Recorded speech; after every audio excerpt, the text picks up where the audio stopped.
Hi all, ഐ+ന്റെ പുതിയ വീഡിയോയിലേക്ക് സ്വാഗതം. അപ്പം JEE മെഷീനിസ്റ്റ് അല്ലേ, അപ്പം നിങ്ങൾക്കറിയാം നോട്ടിഫിക്കേഷൻ ഇപ്പോൾ ഓപ്പൺ ആയിട്ട് അവൈലബിൾ ആണ്. അപ്പം ജനുവരി 31 വരെയാണ് നമുക്ക് എന്ത് ചെയ്യാനുള്ള അപ്ലൈ ചെയ്യാനുള്ള ലാസ്റ്റ് ഡേറ്റ്. അപ്പം ഈ ഒരു എക്സാമിന് വേണ്ടിയിട്ടുള്ള ഒരു ഇൻറ്റൻസീവായിട്ടുള്ള കോഴ്സുകൾ നമ്മൾ ഐ+ ട്രെയിനിങ് സൊല്യൂഷൻസ് പ്രൊവൈഡ് ചെയ്യുന്നുണ്ട്. അപ്പോൾ ആ കോഴ്സിലേക്ക് ജോയിൻ ചെയ്യാനായിട്ട് ബന്ധപ്പെട്ട കാര്യങ്ങൾ അറിയാനായിട്ട് ഡിസ്ക്രിപ്ഷനിലുള്ള നമ്പറിൽ നിങ്ങൾ എന്ത് ചെയ്യുക, കോൺടാക്റ്റ് ചെയ്യുക.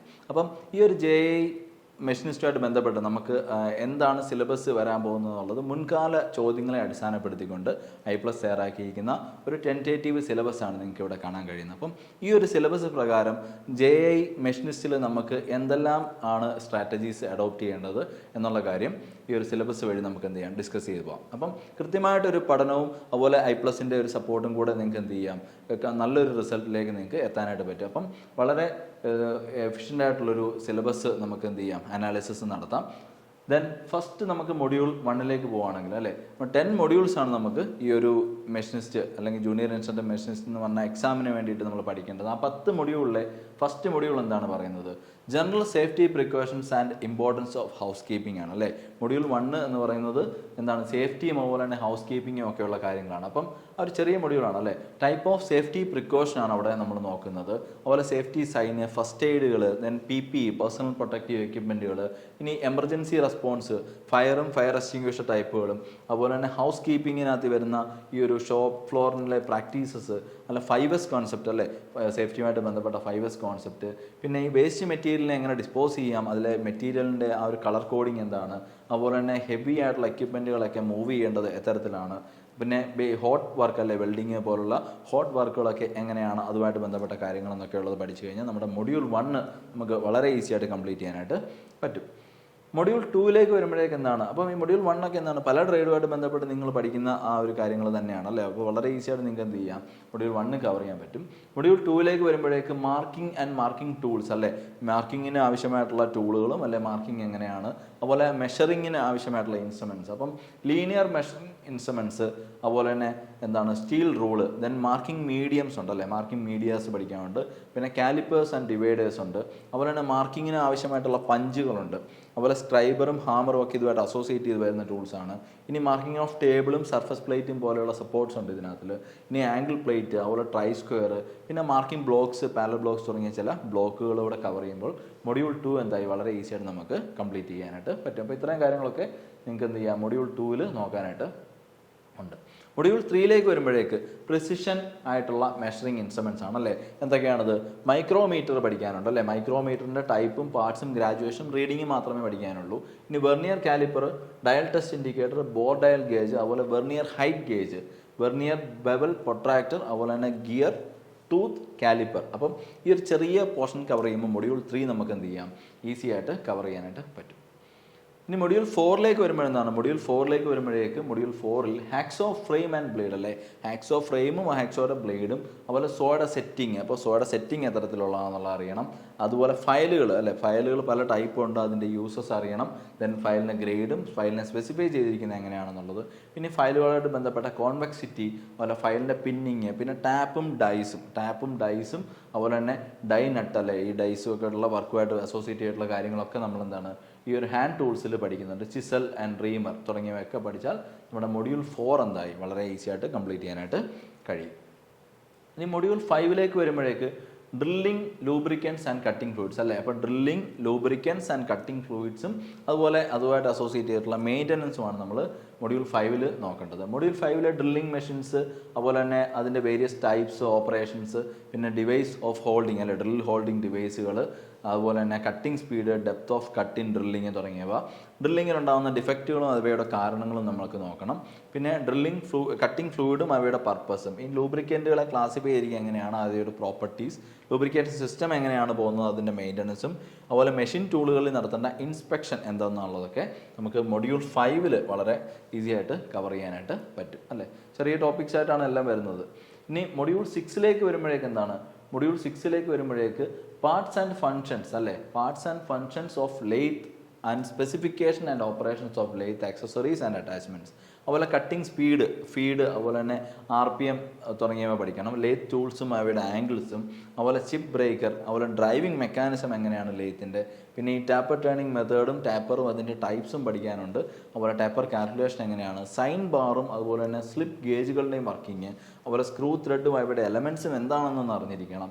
പിന്നെ സ്ക്രൂ ത്രെഡുകളുടെ ഫോംസ് അല്ലേ, അതുപോലെ മാൻഡ്രികൾ, thread cutting, single and multi start ത്രെഡുകൾ എന്താണെന്നുള്ളത് അറിയണം. സിമ്പിൾ ഗിയർ ട്രെയിനും കോമ്പൗണ്ട് ഗിയർ ട്രെയിനും മനസ്സിലാക്കേണ്ട ആവശ്യമുണ്ട്. ലെയ്ത്ത് ഡോഗ്സ് എന്താണ്, അതുപോലെ ഡ്രൈവിംഗ് പ്ലേറ്റും ഫേസ് പ്ലേറ്റും, അതുപോലെ തന്നെ എന്താണ് റെസ്റ്റുകൾ അല്ലേ, ജോബിൻ്റെ ആവശ്യമായിട്ടുള്ള ജോബ് റെസ്റ്റുകളൊക്കെ എന്താണെന്നുള്ളത് നമ്മൾ മൊഡ്യൂൾ 6 ഈ ഒരു ലെയ്ത്തുമായിട്ട് ബന്ധപ്പെട്ട ഇത്രയും കാര്യങ്ങൾ പഠിച്ചു കഴിഞ്ഞാൽ മൊഡ്യൂൾ 6 നമുക്ക് എന്ത് ചെയ്യാം, കവർ ചെയ്യാനായിട്ട് കഴിയും. ഇനി മൊഡ്യൂൾ 7 വരുമ്പോഴോ, മൊഡ്യൂൾ 7 മില്ലിംഗ് മെഷീൻ ഉണ്ട് അല്ലേ. മൊഡ്യൂൾ 7 എന്ന് പറഞ്ഞാൽ മില്ലിംഗ് ആണ്. മില്ലിംഗ് മെഷീൻ വരുന്നുണ്ട്. അവയുടെ ക്ലാസിഫിക്കേഷൻ, പാർട്സ്, ഫങ്ഷൻസ് തുടങ്ങിയവ കാര്യങ്ങൾ, അതുപോലെ തന്നെ കട്ടർ ഹോൾഡിംഗ് ഡിവൈസ് അല്ലെ, മില്ലിംഗ് കട്ടേഴ്സ്, കട്ടർ മെറ്റീരിയലും ടൈപ്പ് ഓഫ് കട്ടറും പഠിക്കാനുണ്ട്. ഈ മില്ലിംഗ് കട്ടറിൻ്റെ നോമൻക്ലേച്ചർ, അതുപോലെ അപ്പ് മില്ലിങ്ങും ഡൗൺ മില്ലിങ്ങും പോലുള്ള കാര്യങ്ങൾ ഒക്കെ എന്താണെന്നുള്ളത്, പിന്നെ സ്റ്റാഡിൽ മില്ലിങ്, അതുപോലെ ഗ്യാങ് മില്ലിങ്, അതുപോലെ ഇതിൻ്റെ ടൈമിങ്ങും സ്പീഡും ഫീഡും തുടങ്ങിയ കാര്യങ്ങൾ. ഇനി dividing head types and uses, അതുപോലെ തന്നെ ഇൻഡെക്സിങ്ങും കാൽക്കുലേഷൻസും അറിയാനായിട്ടുണ്ട്. ഇനി ഗിയറും അവയുടെ യൂസ്, പിന്നെ സ്പർ ഗിയറും അതുപോലെ സ്പർ ഗിയറിൻ്റെ കാൽക്കുലേഷൻസും ഒക്കെ നമുക്ക് എന്താണ് ഈ ഒരു മൊഡ്യൂൾ 7 നോക്കേണ്ടതുണ്ട്. പിന്നെ സെലക്ഷൻ ഓഫ് ഗിയർ കട്ടർ, പിന്നെ ചെക്കിംഗ് ഗിയേഴ്സ് ആൻഡ് പാർട്സ്, അതുപോലെ റാക്ക് എലമെൻസും അവയുടെ ആപ്ലിക്കേഷനും, പിന്നെ പല ടൈപ്പ് ഓഫ് ഗേജുകൾ ഈ ഒരു പോർഷൻ ബില്ലിംഗ് പോർഷനുമായിട്ട് അസോസിയേറ്റ് ചെയ്ത് വരുന്നുണ്ട്. അപ്പോൾ അതെല്ലാം നമുക്ക് എവിടെയാണ് മൊഡ്യൂൾ 7 നമുക്ക് കവർ ചെയ്യേണ്ടതായിട്ട് ഉണ്ട് അല്ലേ. ഇതൊരല്പം കുറച്ച് കവർ ചെയ്യാനുള്ള ഒരു മൊഡ്യൂളാണ് മൊഡ്യൂൾ 7. മൊഡ്യൂൾ 8 വരുമ്പോഴേക്ക് ടൈപ്പ് ഓഫ് ഗ്രൈൻഡിങ് മെഷീൻസ് അല്ല, ഗ്രൈൻഡിങ്ങുമായിട്ട് ബന്ധപ്പെട്ട കാര്യങ്ങൾ മൊഡ്യൂൾ 8 നമുക്ക് കവർ ചെയ്യേണ്ടതുണ്ട്. ഈ മൊഡ്യൂൾ 8 ഗ്രൈൻഡിങ്ങിൽ വരുന്ന എന്താണ്, ഓരോ ടൈപ്പിൻ്റെയും പാർട്സും അവയുടെ ഫങ്ഷൻസും നമുക്ക് നോക്കേണ്ടതുണ്ട്. ഇനി ഗ്രൈൻഡിങ് വീൽ കൺസ്ട്രക്ഷനും അവയുടെ ഒരു ഗ്രൈൻഡിങ് ഓപ്പറേഷൻ ഡിഫറൻസും ഒക്കെ അറിയണം. പിന്നെ ഗ്ലേസിങ്ങും ലോഡിങ്ങും പോലുള്ള ഗ്രൈൻഡിങ് ആക്ടിവിറ്റീസ് എന്താണെന്നുള്ളത് നോക്കണം. പിന്നെ cutting feed and depth off cut, of course നമുക്ക് അത് നോക്കേണ്ട ആവശ്യമുണ്ട്. ഇനി അതുപോലെ തന്നെ വീൽ ബാലൻസിങ് പോലുള്ള ആക്ടിവിറ്റീസ് ഉണ്ട് ഗ്രൈൻഡിങ്ങുമായിട്ട് ബന്ധപ്പെട്ട്. അതുപോലെ തന്നെ വെറ്റ് ഗ്രൈൻഡിങ്ങും ഡ്രൈ ഗ്രൈൻഡിങ്ങും എന്താണെന്ന് നോക്കണം. പിന്നെ ടൂളും അതുപോലെ കട്ടറും അറ്റാച്ച്മെൻറ്റുകളുണ്ട് ഗ്രൈൻഡിങ്ങുമായിട്ട് അസോസിയേറ്റ് ചെയ്ത്. അപ്പോൾ അവയുടെ യൂസസും അവയുടെ അറ്റാച്ച്മെൻറ്റുകളും ഒക്കെ നമുക്ക് ഈ ഒരു മൊഡ്യൂൾ 8 ഗ്രൈൻഡിങ്ങുമായിട്ട് ബന്ധപ്പെട്ട് ഇത്രയും കാര്യങ്ങൾ നോക്കിയാൽ നമുക്ക് മൊഡ്യൂൾ 8 കവർ ചെയ്യാനായിട്ട് പറ്റും. ഇനി മൊഡ്യൂൾ 9 നോക്കുവാണെങ്കിൽ എന്താണ്, CNC ടേണിംഗ് ആണല്ലേ. അപ്പോൾ CNC സെൻറ്റേഴ്സിലുള്ള സേഫ്റ്റി തുടങ്ങിയ കാര്യങ്ങൾ, ഇനി CNC ടെക്നോളജി എന്താണല്ലേ, അവരുടെ ബേസിക് ആയിട്ടുള്ള കാര്യങ്ങൾ അറിയണം അല്ലേ. ദെൻ CNC മെഷീൻ എലമെൻസും അവയുടെ ഫങ്ഷൻസും, പിന്നെ disadvantage and advantages of course. അതുപോലെ തന്നെ എന്താണ് കോർഡിനേറ്റ് സിസ്റ്റം അല്ലേ, NC കോർഡിനേറ്റ് സിസ്റ്റം നമ്മൾ നോക്കണം. അതുപോലെ തന്നെ അതിൻ്റെ ഡിഫറെൻറ്റ് പാർട്സ് അല്ലെ, ബെഡ്, ചെക്ക്, ടെയിൽ സ്റ്റോക്ക് തുടങ്ങിയ കാര്യങ്ങൾ. പിന്നെ ഈ ഒരു ഫീഡ്ബാക്ക് എൻകോഡർ എന്താണ്, ഓപ്പൺ ലൂപ്പ്, അതുപോലെ close loop control system, CNC ആയിട്ട് ബന്ധപ്പെട്ടുള്ള കൺട്രോൾസ് നമ്മൾ നോക്കേണ്ടതുണ്ട്. അതുപോലെ axis and absolute and incremental mode നമുക്ക് നോക്കാനുണ്ട്. ദെൻ എന്താണ് ISO G കോഡ്സും ISO M കോഡുകളും നമുക്ക് CNC ആയിട്ട് അസോസിയേറ്റ് ചെയ്ത ഈ ഒരു മൊഡ്യൂളിൽ നോക്കേണ്ട ആവശ്യമുണ്ട്. ദെൻ എന്താണ് ഡിഫറെൻറ്റ് മോഡ് ഫങ്ഷൻസ് ഉണ്ട്. പിന്നെ കട്ടിംഗ് ടൂൾ മെറ്റീരിയൽസ്, CNC ടേണിങ്ങിൽ ഉപയോഗിക്കുന്ന കട്ടിംഗ് ടൂൾ മെറ്റീരിയൽസ് നമുക്ക് നോക്കേണ്ടതുണ്ട്. പിന്നെ ടൂൾ ഹോൾഡേഴ്സ്, അതുപോലെ collisions, process planning, machining sequence, പിന്നെ കട്ടിംഗ് പാരാമീറ്റേഴ്സും അതുപോലെ വർക്കും അതുപോലെ ടൂളിനെയൊക്കെ ഓഫ്സെറ്റ് ചെയ്തിരിക്കുന്നത് എങ്ങനെയാണ്, മെഷീൻ്റെ ഓപ്പറേഷൻ മോഡുകൾ അല്ലേ, JOG ഉണ്ട്, അതുപോലെ MPG ഉണ്ട് തുടങ്ങിയ മോഡുകൾ, പിന്നെ വർക്ക് ഹോൾഡിംഗ് ഡിവൈസും ടൂളിൻ്റെ ഓഫ്സെറ്റ് അഡ്ജസ്റ്റ്മെൻറ്റുകളും ഒക്കെ ഈ ഒരു മൊഡ്യൂൾ 9 നമ്മൾ കവർ ചെയ്ത് കഴിഞ്ഞാൽ ഒരു മൊഡ്യൂൾ 9 ഈസിയാണ്. അപ്പോൾ കുറച്ച് വലിയ മൊഡ്യൂളാണെങ്കിൽ നമുക്ക് എന്ത് ചെയ്യാൻ പറ്റും, ഒരു സ്റ്റാർട്ടിങ് തൊട്ട് പഠിച്ച് കഴിഞ്ഞാൽ നമുക്ക് വളരെ ഈസി ആയിട്ട് കവർ ചെയ്യാം. മൊഡ്യൂൾ 10 വരുമ്പോഴത്തേക്ക് എന്താണ്, CNC മില്ലിങ്ങിൽ വെർട്ടിക്കൽ മെഷീനിങ് സെൻറ്റേഴ്സ് അല്ലേ, അതിൻ്റെ ജനറൽ സേഫ്റ്റി തുടങ്ങിയ കാര്യങ്ങൾ. ദെൻ എന്താണ് മെഷീനിങ് ഓപ്പറേഷൻസും ടൂൾ പാത്തും, പിന്നെ ജോമെട്രിക് ആൻഡ് ആക്സിസ് കോർഡിനേറ്റുകൾ, പ്രോഗ്രാം സീക്വൻസ് കോഡ്സ്, അതുപോലെ തന്നെ എന്താണ് കട്ടിംഗ് ടൂളിൻ്റെ geometry, tool wear, tool life, work holding in vertical machines, അതുപോലെ തന്നെ മെഷീൻ ഓപ്പറേഷണൽ മോഡുകൾ, പിന്നെ ടൂൾ ഓഫ്സെറ്റ് അഡ്ജസ്റ്റ്മെൻറ്റുകൾ എങ്ങനെയാണെന്നുള്ളത്, പിന്നെ സഡൻ മെഷീൻ സ്റ്റോപ്പേജ് കൊണ്ടുണ്ടാകുന്ന പ്രോബ്ലംസ് അല്ലെ, ഷട്ട് ഡൗൺ കൊണ്ടുണ്ടാകുന്ന പ്രോബ്ലംസ്, പിന്നെ പ്രോഗ്രാം ട്രാൻസ്ഫർ, അതുപോലെ പ്രൊഡക്ടിവിറ്റി കൺസെപ്റ്റ്. അപ്പോൾ ഇത്രയും കാര്യങ്ങൾ നമ്മൾ നോക്കുവാണെങ്കിൽ എന്താണ് മൊഡ്യൂൾ 10 CNC മില്ലിംഗ് കവർ ആവുന്നു. ദെൻ ആ മില്ലിങ്ങായിട്ട് ബന്ധപ്പെട്ട CNC ആയിട്ട് ബന്ധപ്പെട്ടത് മൊഡ്യൂൾ 9 CNC ടേണിംഗ് വരുന്നുണ്ട്. ഓക്കെ, മൊഡ്യൂൾ 8 നമ്മൾ ഗ്രൈൻഡിങ് ആയിരുന്നു നോക്കേണ്ടിയിരുന്നത്. മൊഡ്യൂൾ 7 വരുമ്പോൾ മില്ലിംഗ് ആണ്.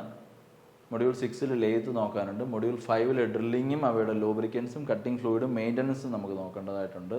മൊഡ്യൂൾ 4 ഹാൻഡ് ടൂൾസ് മാത്രമേ ഉള്ളൂ. മൊഡ്യൂൾ 3 പ്രിസിഷൻ മെഷറിംഗ് ഇൻസ്ട്രുമെൻസും, അതുപോലെ മൊഡ്യൂൾ 2 വരുമ്പോൾ മാർക്കിംഗ് ആൻഡ് മാർക്കിംഗ് ടൂൾസ് അല്ലേ, ഇതൊക്കെ കോമൺ ആണല്ലേ, പല ട്രേഡുകൾക്ക് നമുക്ക് കോമൺ ആയിട്ട് പഠിക്കേണ്ടതാണ് ഈ ഒരു മൊഡ്യൂൾ 2ഉം മൊഡ്യൂൾ 1 സേഫ്റ്റി തുടങ്ങിയ കാര്യങ്ങളൊക്കെ. അപ്പം ഇത്തരത്തിൽ ഉള്ള ഒരു സിലബസ് നമ്മൾ നല്ലതായിട്ട് കവർ ചെയ്ത് പോകാനായിട്ട് ഐ പ്ലസ് നിങ്ങൾക്ക് ഒരു ഫുൾ സപ്പോർട്ടോടുകൂടെ കോഴ്സുകൾ പ്രൊവൈഡ് ചെയ്യുന്നുണ്ട്. അപ്പം ഐ പ്ലസിൻ്റെ ഇൻറ്റൻസീവ് ആയിട്ടുള്ള കോച്ചിങ്ങിന് അല്ലെങ്കിൽ ഇൻറ്റൻസീവ് ആയിട്ടുള്ള ആ ഒരു കോഴ്സുകളിൽ ജോയിൻ ചെയ്യാനായിട്ട് താഴെ ഡിസ്ക്രിപ്ഷനിൽ കാണുന്ന നമ്പറിൽ കോൺടാക്ട് ചെയ്താൽ മതി. അപ്പം thank you for the support.